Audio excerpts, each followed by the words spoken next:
I believe that the word that the church gives us today is very appropriate for what we've been living during this time. All of us, we are coming out slowly of this time of crisis, I would say, with this pandemic and the lockdowns and the uncertainties about this virus. There is a lot of stress, there is a lot of frustration there. That's why I believe that this word, especially the gospel, it's a word that is quite providential for us. And at the same time, it's beautiful to see the church that always has a word of encouragement, a word that is always appropriate for what we live, what we go through. It's almost like a mother that always knows what to say, when to say to their children.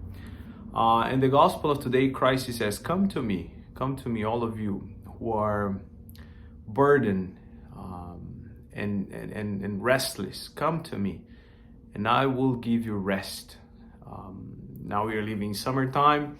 All of us, we have, I believe, to a certain extent, different beliefs or ideas of how we would rest, right? Perhaps leaving the country, or I don't know, or being off from work, or having more money, or being healthier, or having the two vaccines, or having no vaccines whatsoever, right? Because now we have these controversies going on all over. I don't know. In front of this word, what I ask myself today is, what is the concept that I have inside of me? Being really honest to myself, what is the concept that I have in me? What is the belief, or what is that which I believe that will give me rest today in front of the reality that I have? And today the Lord, He gives us this word, come to me, come to me. It's quite a mystery that we can enter into this to really rest in Christ. That is why I believe we need faith for that. Because first of all, we have to acknowledge that all that is out there that usually would offer us some kind of peace, let's say, or rest, they at the end they don't. It could be perhaps a short-term kind of peace or rest, but in a long term, it's not really what gives us rest. And Christ, He gives us this word today: come to me and I will give you rest. It is a beautiful thing to experience that we can truly find rest in Christ. And I think that the deeper the relationship we have with Christ, the deeper the intimacy we have with Christ, I would say that stronger is this peace and this rest that we have. But of course, we have to make this distinction between the rest that the world wants to give us and the rest that Christ wants to give to us. For sure, nowadays, the world, what does it mean to rest? Well, I don't know, perhaps going to a cottage, or anything that would not offer any kind of suffering or struggles in our lives. I think that all that comes down to that this specific. But on the other hand, Christianity is not that. When I was thinking of this homily, of this gospel precisely, it came to my mind this other gospel that Christ says that the Son of Man has nowhere to lay his head on this earth. And then he keeps speaking it to the point that he tells the disciples about the persecutions that a disciple will face.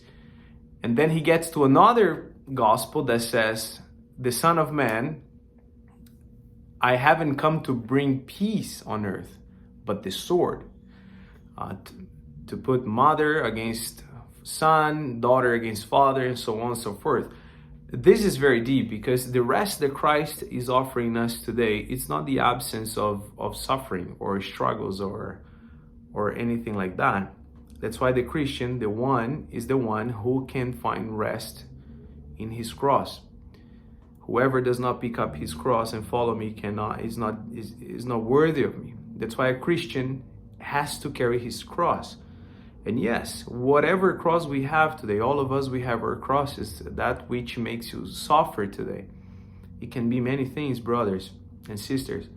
It can be the reality that I'm living today with my family, in my marriage, with my kids, the very fact that I don't know what to do with my life, the priests, this parish, being lonely or being far away from my family, or not being able to do or to be that which I thought I could, this cancer, this person that has passed away, I lost my job. What is it today that makes you suffer?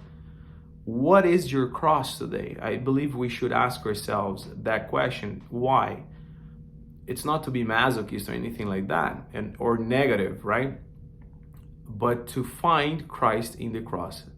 I was thinking about this gospel, and then another gospel came to my mind, which is the crucifixion. We have the two thieves being crucified with Christ. One, he's restless.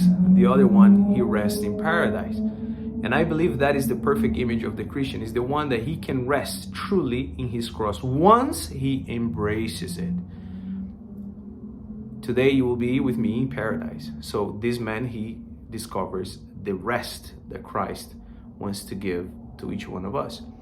So the more we embrace our crosses, the more we embrace our sufferings, the more we embrace our reality that of suffering, more we find this peace that Christ offers us,